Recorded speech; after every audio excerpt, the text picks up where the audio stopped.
brace on for me. Just your leg straps in. What kind of braces? Just straps on your leg. This way. Yes. Magic carpet. Right.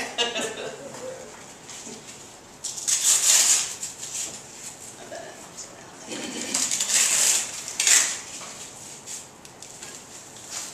Get as tight as you can.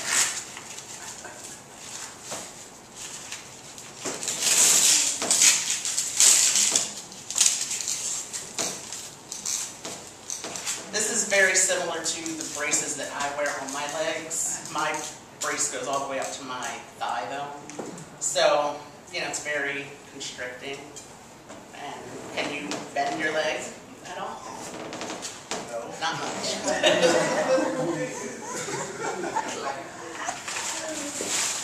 And these are very similar to my crutches that I have. You can adjust those. I'll adjust them for you. You're tall.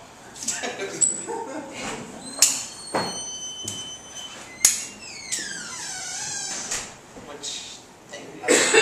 Yeah, he's real tall. Hmm? He's real tall. Stick.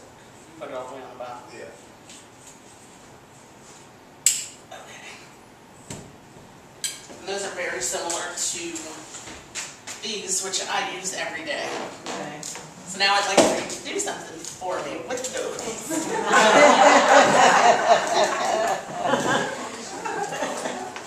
I need you to carry these and pass them out to everybody. Wow. Oh, wow. Yeah. And before you go, I need you to walk the aisles. So don't just give it to this gentleman and have him pass it over. I need you to hand it out to every person.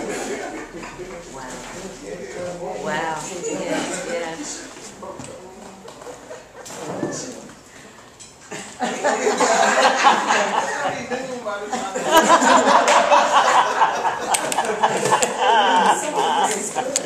Oh my, yeah. Thank you. I'm sorry if I hit you guys.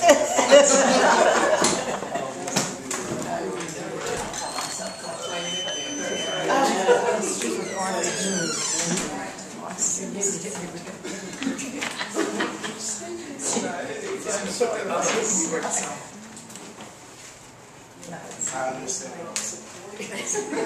Sorry.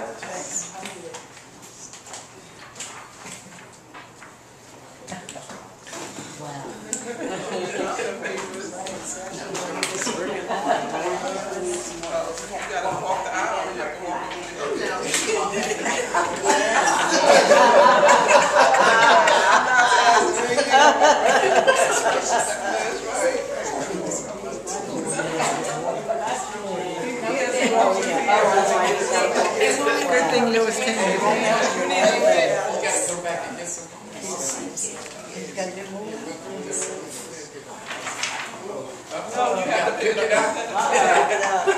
Yeah, try. No, let him pick it up.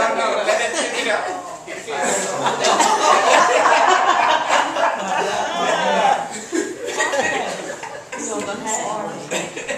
Right. Okay.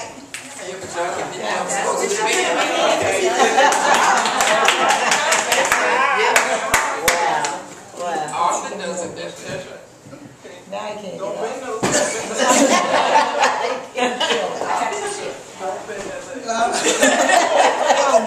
The other leg. You can bend this leg. Yeah. Okay. There you go. No, but Austin Okay. can't. He's a very sophisticated man. No. Good hands. Sorry, mother. Sorry. That's it for now. Thank you. What about that? What part of that did you find most difficult? It requires a lot of arm strength. Yes. And when you drop something, it's not so easy to pick it up. Yes, so you can't bend your leg. Yeah. But that's my every day. My braces, they lock in place so I can stand. So, I can't bend my knees when I stand up, and I do have to reach over to get things. And you know, you learn with practice how to not fall, and if you do fall, you learn how to fall so you don't hurt yourself. So this is my presentation. My apologies, we could not get the projector to work. So I just invite you to see the world from our view with the first slide. And by this time you're asking, what is our view? In order to answer that question, I have to start with that little boy who you may not be able to see very well, who grew into me. And that's a more recent picture of me there on the right-hand side.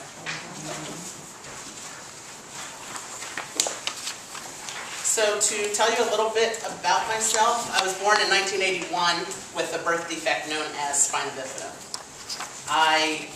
As you see on that second page, the second slide in, it's not really clear, but on the right side there's a picture of a normal spine.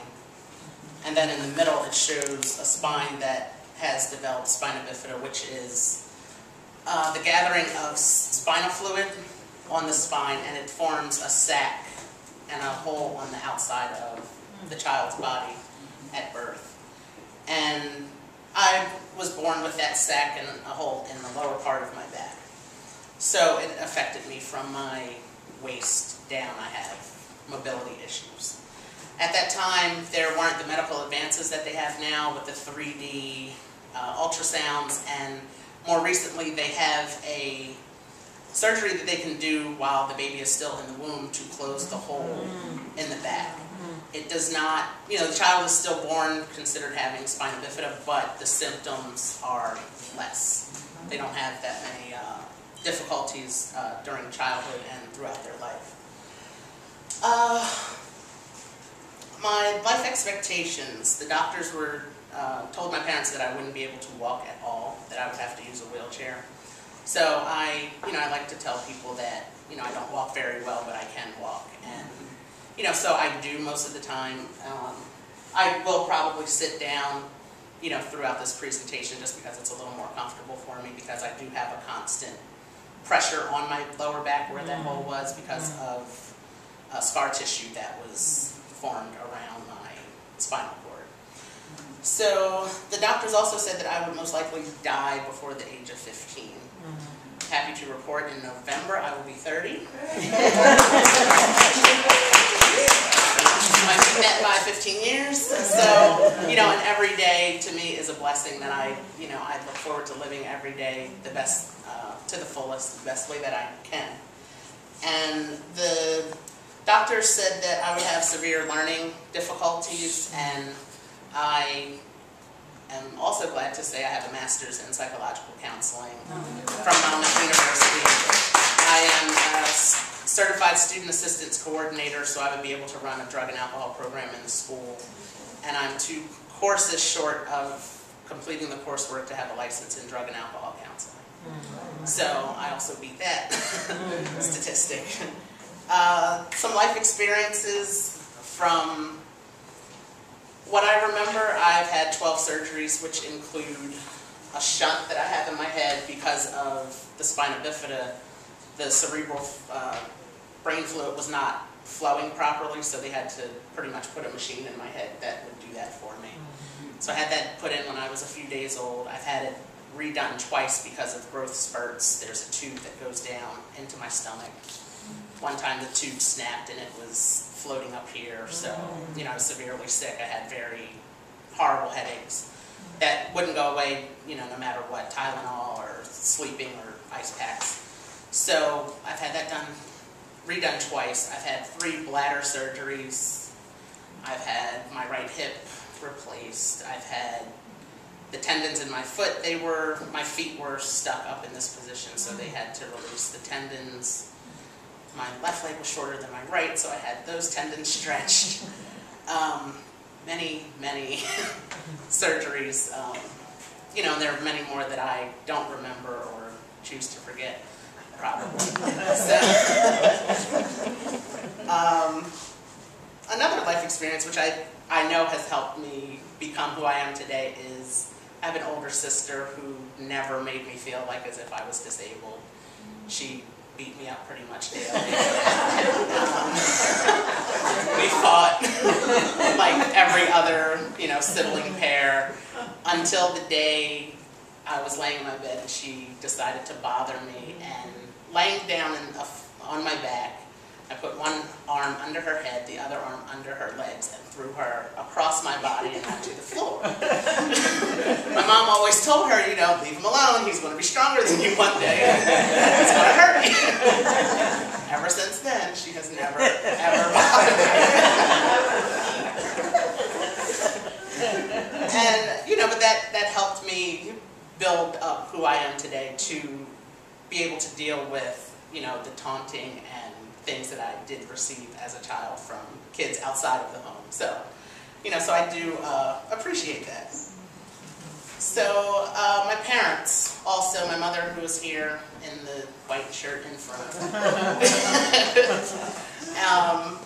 And my father, he is deceased. He died in 1999 when I was 17. He had prostate cancer.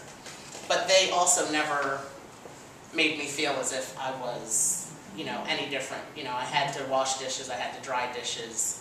They never removed the dishes and glasses from the upper cabinets. They made me, get a chair from the dining room because without my braces I can't walk. So, the doctor said, well, put a couple of dishes in the lower cabinets for him to use. And my dad said, no, he can get a chair from the dining room, climb up in the chair and get it himself. Which is still a technique I use today. So, because my mom's not always home, and if I want to eat, I have to.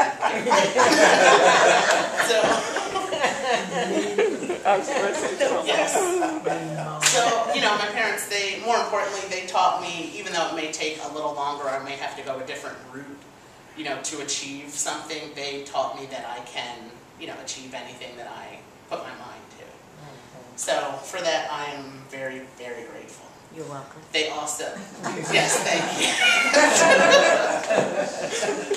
And another thing I'm very grateful for, they planted the travel bug in me very early. We went to California, we went to Jamaica, we went on a cruise, and just that whole travel experience is, something I'm very grateful for. I recently took a road trip to North Carolina and Tennessee and back to Jersey. So without their early, teaching me independence early, I would never think of doing that. Yes. You drive. Uh-huh. Yes. Uh-huh. Yes, and that was what I was getting to too. One of my my last bullet point there, my accomplishments. I do drive. I drive everywhere. It's so bad. I was with my mom the other night at church, and people came in. Oh, Arthur, I didn't know you were here. I didn't see your car. I rode with my mom that night. They're not used to that. They're, they might be used to her riding with me, but not the other way around. I don't like being confined to her schedule or anybody else's schedule. Yes. So, with that background about myself, now I can start to talk about Our View, which is something that I created completely from scratch on my own to educate, to raise awareness, and to change the tone of conversation. I felt it was very important to educate because as I mentioned, I have an older sister. She has 2 children, 9-year-old son and a 7-year-old daughter. They understand me. They come to my house every day, every weekend. They see me, they know I crawl when I don't have my braces on. They know I drive, they know I go to concerts, amusement parks, they know I swim. They don't quite understand why another child might look at me strange. They don't understand why a child might point at me and laugh. So it hit me one day, children need to be educated, adults need to be educated.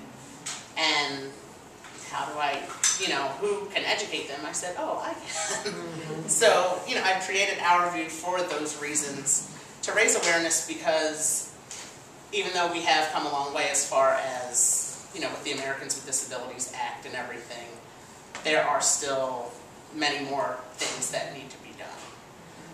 And also to change the tone of conversation, because as I expressed in my icebreaker, there are perceptions about people